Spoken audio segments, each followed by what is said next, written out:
प्रिय मित्रों, स्वागत है आपका आपके अपने चैनल स्टडी विद प्रदीप पे। ब्रेकिंग न्यूज में हम आपके लिए लेके आए हैं टीजीटी पीजीटी के लिए जो आपके कुल फार्म भरेंगे उनकी संख्या, कितने फार्म भरे गए हैं। जैसा कि आप जानते हैं कि लास्ट डेट समाप्त हो चुकी है, तो आप फार्म भर चुके हैं तो अच्छी बात है, नहीं भर चुके हैं तब आपका ये चांस भी गया। तो कितने फार्म कुल भरे गए हैं, कंपटीशन का लेवल क्या है, कितनी सीट है, इन सभी चीज़ों पर चर्चा करने वाले हैं। संभावित परीक्षा तिथि क्या हो सकती है, इस पर चर्चा करेंगे। साथ में परीक्षा की रणनीति क्या होगी, इस पर चर्चा करने वाले हैं। संपूर्ण जानकारी को एक साथ हम लोग करने वाले हैं, सत्य और सटीक। तो यहाँ पे अगर आप चैनल पे नए हैं और बायोलॉजी ग्रुप से आप जुड़ना चाहते हैं तो बायोलॉजी की आपकी क्लासेस चलाई जा रही हैं, तो आप जल्दी से रजिस्टर्ड हो जाइए।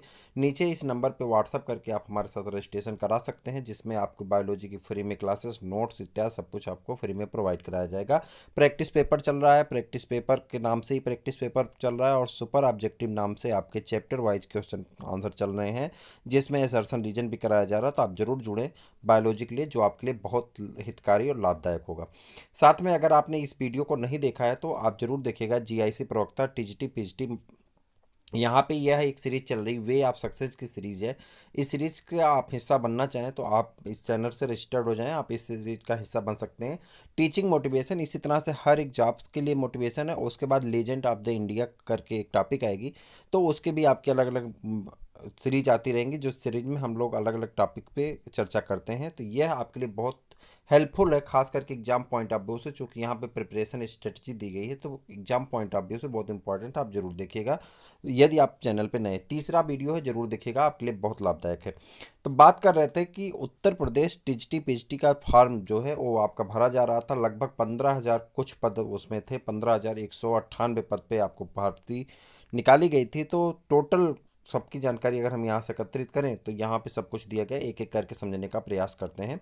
सबसे पहले उत्तर प्रदेश के 4.5 हजार से अधिक सहायता प्राप्त माध्यमिक विद्यालयों में सहायक अध्यापक यानी टीजीटी और प्रवक्ता यानी पीजीटी 2021 के लिए लगभग 14 लाख अभ्यर्थियों ने आवेदन किया। कितनी संख्या है अभ्यर्थियों की, तो आप कहेंगे 14 लाख अभ्यर्थियों ने आवेदन किया। कितने? 14 लाख हैं, तो 14 लाख अभ्यर्थियों ने क्या किया, आवेदन किया है। उत्तर प्रदेश माध्यमिक शिक्षा सेवा चयन आयोग बोर्ड ने शिक्षकों के 15,198 पदों के लिए 15 मार्च से ऑनलाइन आवेदन प्रक्रिया शुरू की थी, लेकिन कोरोना काल में बंदी के कारण आवेदन की अंतिम तिथि 4 बार बढ़ानी पड़ी थी। 6 मई को चौथी बार और आखिरी बार ऑनलाइन आवेदन की अंतिम तिथि बढ़ाई गई थी। पंजीकरण शुल्क जमा करने और ऑनलाइन आवेदन जमा करने के लिए क्रमशः 15, 18, 20 मई तक का मौका दिया गया था। सूत्रों के अनुसार लगभग 14 लाख अभ्यर्थियों के ने आवेदन किया है। वैसे तो सुप्रीम कोर्ट ने 30 जून तक भर्ती पूरी करने के आदेश दिए थे, वैसे तो सुप्रीम कोर्ट ने कहा था कि 30 जून तक भर्ती पूरी कर दी जाए, लेकिन अब सरकार के पास एक चांस मिल गया है, कोरोना काल तो नहीं होगा, आप जानते हैं इसके लिए।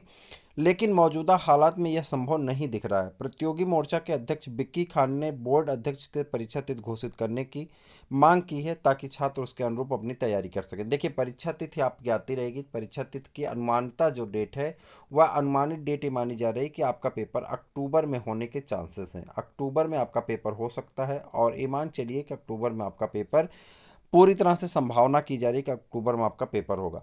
अब बात यह है कि यह चीज़ें सिर्फ संभावित हैं, कोई अभी कुछ नहीं बोल रहा है, चूँकि बोर्ड एकदम शांत पड़ा हुआ है। तो जिससे जब कोई अपडेट नहीं मिलती बोर्ड से, तो ये कहना संभव नहीं होता है।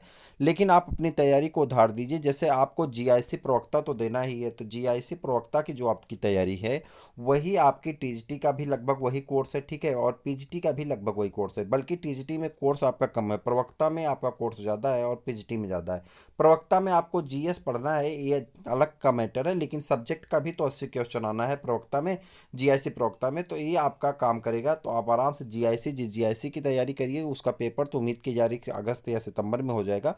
तो उसी तरह से अक्टूबर में आपका टीजीटी और पीजीटी होने की चांस है। अक्टूबर में टीजीटी और पीजीटी ये चांस है, हालांकि इसे संभावित तिथि कही जाती है। तो आप पूरी तरह से जुड़े रहेंगे चैनल से, तो आपको भी लाभ मिलेगा। अपने दोस्तों को भी शेयर करिए और सारे वीडियो जरूर देखिएगा। खास करके यह वीडियो जरूर देखिएगा जिसमें वे आप सक्सेस के बारे में हमने बताया है। बात में करें परीक्षा की रणनीति की, सबसे पहले मैं आपको एक दो चीज़ें हो गई, संभावित परीक्षा तिथि, कुल फॉर्म की संख्या। अब लास्ट है परीक्षा रणनीति, इससे भी 1-2 मिनट लगेगा, ध्यान से सुन के जाइए, बहुत काम की चीज़ है। जितने भी मित्र यहाँ पे देख रहे हैं, सबसे एक निवेदन है कि पहले आप जाइए किसी साइबर कैफ़े पे। साइबर कैफ़े पे या आपके सरकारी रिजल्ट पे आप देखेंगे तो हर एक सब्जेक्ट का सिलेबस प्रोवाइड करा दिया गया है। बायोलॉजी का सिलेबस नहीं दिया गया था अभी तक, हो सकता है आ गया हो। तो बायोलॉजी का सिलेबस आप हमारे यहाँ व्हाट्सअप करके हमसे मांग सकते हैं, हम आपको बायोलॉजी का सिलेबस आपको प्रोवाइड कराएंगे टीजीटी का। तो 800 410 99 89 नंबर है, आपको डिस्क्रिप्शन बॉक्स में नंबर मिल जाएगा। 8004109989, इस नंबर पर व्हाट्सअप करके आप हमसे रजिस्ट्रेशन नंबर ले सकते हैं, सिलेबस बायोलॉजी का ले सकते हैं। अब बात कर रहे थे यहाँ पे प्रिपरेशन स्ट्रेटजी की, बात कर रहे थे यानी परीक्षा रणनीति। क्या देखिए, परीक्षा रणनीति में सबसे पहले होता है कि हमें सिलेबस पूरा करना होता है। सिलेबस अगर हमारा पूरा हो गया तो ये जान लीजिए कि हमारे बहुत सारे कार्य हो गए। सिलेबस, अगर मेरे गुरुजी कहते थे कि अगर आपने सिलेबस को याद कर लिया तो आप अपनी कम से कम 60% आपकी प्रिपरेशन हो गई सिलेबस के अकॉर्डिंग। जैसे मान लेते हैं, हम सपोज करते हैं कि बायोलॉजी मान लीजिए मेरी सब्जेक्ट है, लेकिन मैं हिंदी की बात करता हूँ। अब हिंदी में आपने चूज कर लिया कि हिंदी में आपको लिटरेचर्स कितने आएंगे, ग्रामर से कितना आएगा, और किस कवि का ज़्यादा पूछा गया है, किस रचयिता का ज़्यादा पूछा गया, किस लेखक का ज़्यादा पूछा गया। आप उनको फोकस कर लिए, उनकी जीवनी, उनकी सारांश, उनके बारे में जो कुछ भी पढ़ना था आपने याद कर लिया। क्या कहते हैं, ग्रामर पोर्शन जो आपका है उस पर आपने बहुत फोकस किया। उसी तरह से इंग्लिश में, उसी तरह से बायोलॉजी, मैथ सब में। तो आप जब सिलेबस पढ़ेंगे, सिलेबस पढ़ने के साथ आपको क्या होता है कि एक सबसे बड़ी चीज़ होती है कि आपको ये पता होता है कि हमें इतना ही पढ़ना है। देखिए, इस समय एग्जाम पॉइंट ऑफ व्यू से अगर आप पढ़ते हैं, खास करके कोई परीक्षा पास करने के लिए या एग्जाम पॉइंट ऑफ व्यू से, तो सबसे बड़ी चीज़ ये चयन करना होता है कि हमें क्या नहीं पढ़ना है। क्या पढ़ना है ये तो सबको पता है, क्या नहीं पढ़ना है ये चयन करना बहुत ज़रूरी है। एक्चुअली में होता क्या है कि हम पढ़ना शुरू करते हैं पूरा, उसमें हम पीएचडी कर डालते हैं एक टॉपिक में, पता चलता है उस टॉपिक से एक ही क्वेश्चन आने वाला है। तो उतना नहीं करना। अगर आपको सिलेक्शन लेना है तो आपको बस इतना जानना, जैसे मैं बायोलॉजी की बात करूं, जैसे मान लीजिए कि आप ब्लड पढ़ रहे हैं और आपने देखा कि ब्लड के कंपोजिशन में बहुत सारी चीज़ें होती हैं, लेकिन अगर आप देख रहे हैं कि ब्लड से सिर्फ इतना पूछा जा रहा है कि ब्लड का टेस्ट क्या होता है, ब्लड के टेस्ट कैसे किए जाते हैं, डब्ल्यूबीसी क्या है, वो आरबीसी क्या है, वाइट या प्लेटलेट्स क्या है, प्लेटलेट्स का फंक्शन क्या है, डब्ल्यूबीसी का फंक्शन क्या है, नॉर्मल क्वेश्चन अगर आपसे पूछे जा रहे हैं, लगातार वही आ रहे हैं, तो हो सकता है एक दो क्वेश्चन डिफिकल्ट बने, ठीक है। लेकिन ग्रेनूल्स, ए ग्रेनूल्स, अब उसको अगर आप पढ़ना शुरू करेंगे, ब्लड पे ऑलरेडी आप ढूंढने जाएंगे तो एक एक किताबें मिल जाएंगी, सिर्फ ब्लड पे ही होंगी।